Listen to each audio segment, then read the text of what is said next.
the Pacific, 1944. The sky had turned violent with tracers and smoke, and somewhere in that chaos a single bomb found its mark. It tore through the flight deck of an American carrier with a sound that silenced everything else. Metal screaming, wood splintering, fire blooming in the dark. Below deck, men froze. They had trained for this. They had been told what to do. But nothing prepares you for the moment the ship begins to bleed. What happened in the hours that followed was not heroism in the way movies show it. It was something quieter, more deliberate, a test of systems designed in laboratory silence and now deployed in the roar of war. New damage control protocols, hastily written and barely trusted, became the thin line between survival and catastrophe. Men who had never spoken to each other worked side by side in flooded compartments, sealing bulkheads, rerouting steam, and carrying the wounded through smoke so thick they could taste metal. This is the story of that night, not of generals or strategies, but of engineers who became firefighters, of sailors who became medics, of decisions made in seconds that determined who lived and who did not. It is a story of systems and chaos, of training meeting terror, and of the fragile human will to survive when the ship itself seems ready to die. The war would continue for months, but for the men aboard that carrier, everything changed the moment the bomb punched through. Before we continue, subscribe and turn on the bell. Here we tell real, untold stories of World War II, stories of survival, sacrifice, and the fragile systems that held the line when everything else fell apart. Chapter 1. The moment before impact.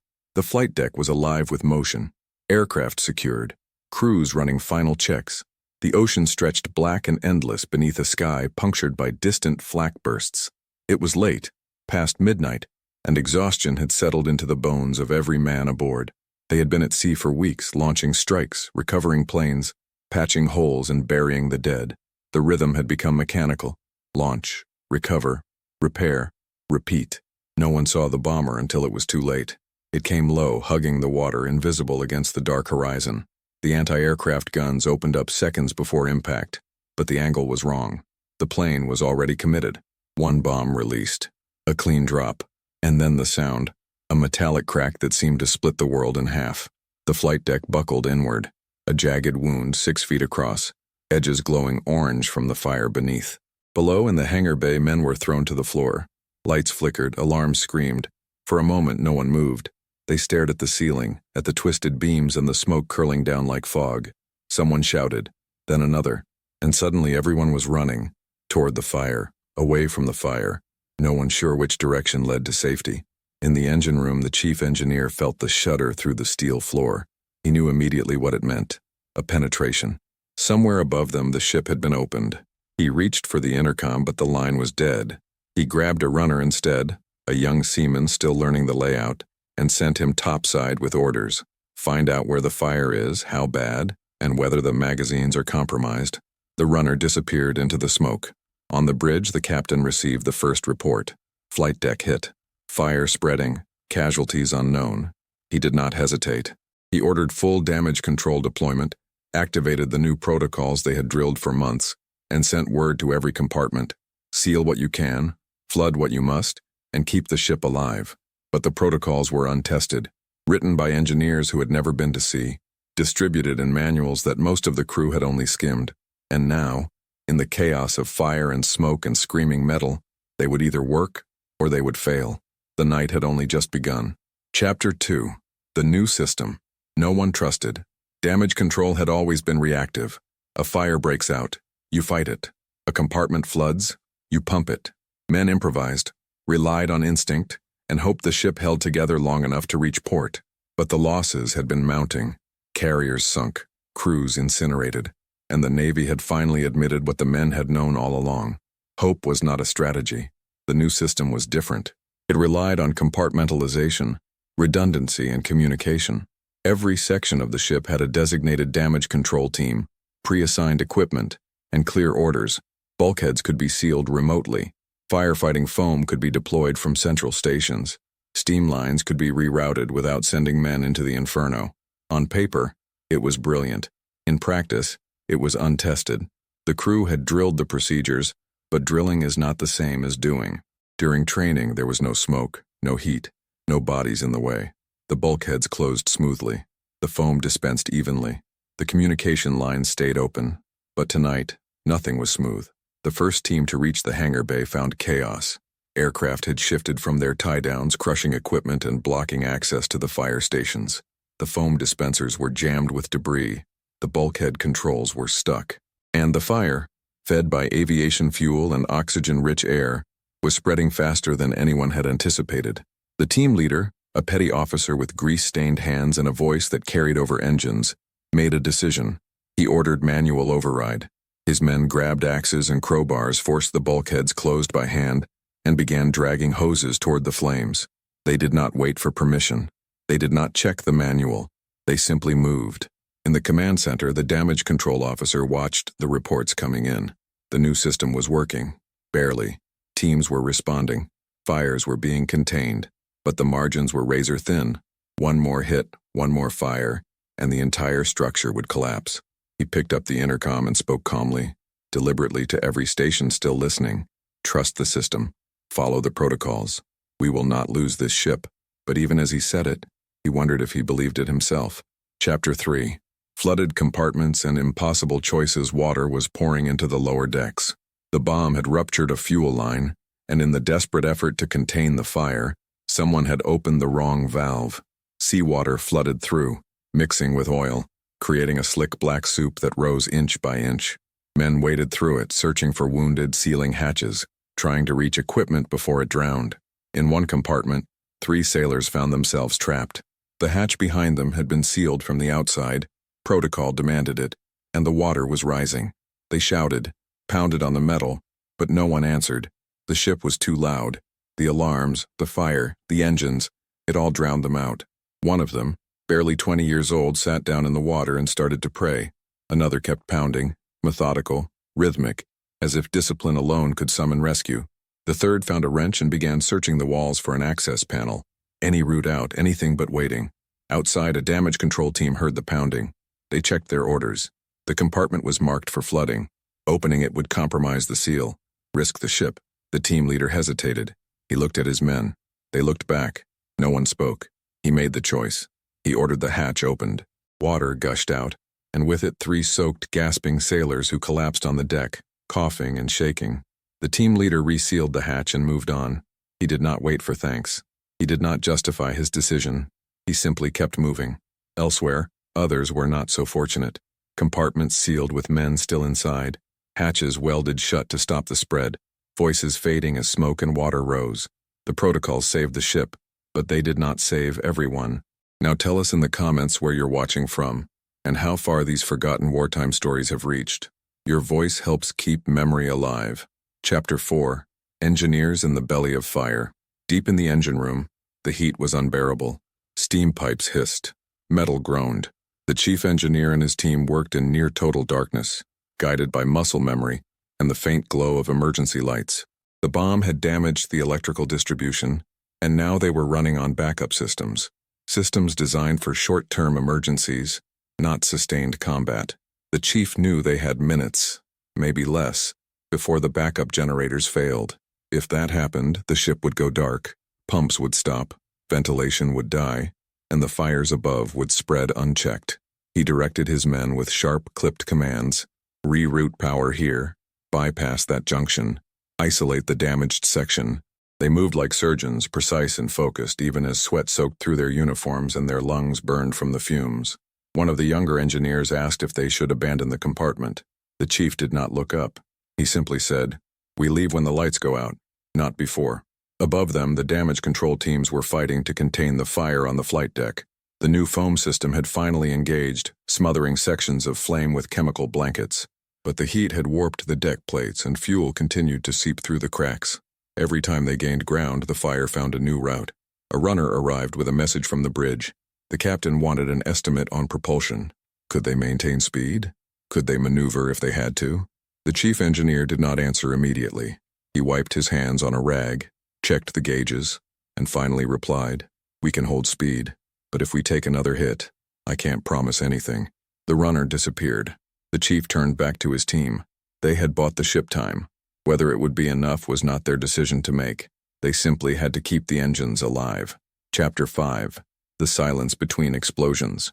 The fire was contained but not extinguished. Smoke still poured from the hangar bay, and the flight deck was a ruin of twisted metal and charred wood. The ship limped forward, slower now, vulnerable. Every man aboard knew they were an easy target. One more bomber, one more torpedo, and the protocols, the foam, the training, none of it would matter. But the attack did not come. Minutes passed, then an hour. The sky remained dark and empty. The ocean stayed silent, and slowly, cautiously, the crew began to breathe again. In the medical bay, the wounded lay in rows. The ship's doctor and his assistants moved between them, triaging, stitching, administering morphine when they could. Some men were silent, staring at nothing. Others muttered names, family, friends, shipmates left behind in sealed compartments. The doctor did not offer comfort. He simply worked. On the flight deck, salvage teams began clearing debris. Aircraft were pushed overboard. Twisted beams were cut away. The hole in the deck was covered with steel plates welded hastily in place. It would not hold under combat stress, but it was enough to prevent further collapse. In the command center, the damage control officer reviewed the reports. The ship had survived. The new protocols had worked, mostly, but the cost was visible in every column. Compartments flooded, equipment destroyed, men missing or dead. He closed the folder and looked at the captain. "We'll make it to port," he said quietly. "But we were lucky." The captain nodded. "Luck is what you have left after the system does its job." Neither man smiled. They both knew the truth. The system had held, but only barely, and the war was far from over. Chapter 6. Counting the missing, night turned to dawn, and with the light came the full scope of the damage. The flight deck was scarred, the hangar bay gutted, and below, in the sealed compartments, recovery teams began the grim work of accounting for the missing. They opened hatches carefully, expecting water, smoke, or worse. What they found varied. Some compartments were empty, the men having escaped through alternate routes. Others held only equipment, hastily abandoned. And some held the remains of those who had not made it out. The names were recorded, dog tags collected, bodies wrapped and moved to the temporary morgue in the aft hold. No one spoke more than necessary. The work was mechanical, somber, and exhausting. On deck, the crew gathered for a brief service. The chaplain read names, said prayers, and committed the dead to the sea. Men stood at attention, faces blank, eyes fixed on the horizon. When it was over, they returned to their stations without a word. The captain addressed the crew over the intercom. His voice was steady, measured. He acknowledged the losses. He praised the response. He reminded them that they were still at war, still afloat, and still needed. "What happened last night," he said, "was a test. You passed. The ship passed. We will repair, rearm, and return to duty. That is what we do." The intercom clicked off. The crew returned to work. If this story has moved you, leave a like. It helps others discover how humanity can survive even inside the walls of captivity. Chapter 7. Lessons. Written in smoke and steel. In the weeks that followed, the ship limped toward port. Engineers worked around the clock, patching systems, rerouting power, and keeping the engines running. The flight deck remained unusable, but the ship stayed afloat. When they finally reached harbor, investigators arrived. They wanted reports, diagrams, timelines. They interviewed officers, petty officers, and ordinary seamen. They examined the damage, measured the response times, and analyzed every decision made that night. The new damage control protocols had worked, not perfectly, but well enough. The compartmentalization had prevented total flooding. The foam system had slowed the fire. The communication network had allowed coordination even in chaos. And most importantly, the crew had trusted the system enough to follow it. But the investigators also noted the failures. Equipment jammed by debris, valves that stuck, communication lines that failed, and the impossible choices. Hatches sealed with men still inside, compartments flooded to save the ship. They wrote recommendations: better training, more redundancy, clearer protocols for trapped personnel, faster access to backup systems. The lessons would be incorporated, distributed, and drilled into the next generation of crews. The ship itself would be repaired, refitted, and sent back to war. New planes, new crew members, new scars added to old ones. And somewhere, in the belly of the ship, a steel plate would remain, covering the hole where a bomb had punched through, a reminder of the night they almost lost everything. Chapter 8. The men who stayed below. Not everyone who survived the attack remained unchanged. Some men requested transfers. Others simply stopped speaking, their silence a barrier no one could cross. A few continued as if nothing had happened, but their hands shook during drills and they flinched at sudden sounds. The ship's chaplain made rounds, offering to listen. Some men accepted. They spoke of the water rising, the hatches sealing, the voices of friends fading in flooded compartments. They spoke of guilt, for surviving when others did not, for following orders that condemned men to die, for hesitating when seconds mattered. The chaplain did not offer absolution. He simply listened, acknowledged their pain, and reminded them that survival itself was not a crime. In the engine room, the chief engineer trained his replacement. He had requested reassignment, not out of fear, but out of exhaustion. He had spent too many nights in the belly of the ship, too many hours listening to metal groan and wondering if this would be the moment it finally gave way. His replacement was younger, eager, confident in the new systems. The chief envied him that confidence. He also pitied him. "The protocols will save you," the chief said as he handed over the logbooks, "but they won't save everyone. Remember that." The young engineer nodded, unsure what to say. The chief clapped him on the shoulder and walked away, leaving behind the compartment where he had spent the worst night of his life. Chapter 9. The Night That Stayed. The war ended. The ship was decommissioned. The crew scattered to civilian lives, carrying memories they rarely shared. Some became engineers, teachers, fathers. Others drifted, unable to settle, haunted by the sound of alarms and the smell of smoke. Decades later, a few of them gathered at a reunion. They were old now, gray and slow, but their eyes still held the sharpness of men who had seen the edge. They did not talk about heroism. They talked about the hole in the deck, the water in the compartments, the names on the list of missing. One of them, the former damage control officer, brought a folder. Inside were the original protocols, the ones they had followed that night. He spread them on the table and they read through them together, pointing out the sections they had improvised, the orders they had ignored, the choices they had made when the manual offered no guidance. "Did we do the right thing?" someone asked. No one answered, because there was no single answer. They had saved the ship, but they had not saved everyone. And the difference between success and failure, between life and death, had come down to seconds, luck, and decisions no one should have had to make. The night a bomb punched through the flight deck was not a story of triumph. It was a story of survival. Fragile, incomplete, and marked by loss. The new damage control protocols worked, but they worked because men chose to trust them, to follow them, and sometimes to break them when the situation demanded it. The ship survived. Most of the crew survived, and in the years that followed, the lessons learned that night saved countless others. But for the men who were there, the memory remained, not as pride, but as a quiet, unresolved weight they carried until the end. Subscribe to our channel to uncover more hidden stories of World War II, stories of resilience, memory, and redemption. Thank you for watching.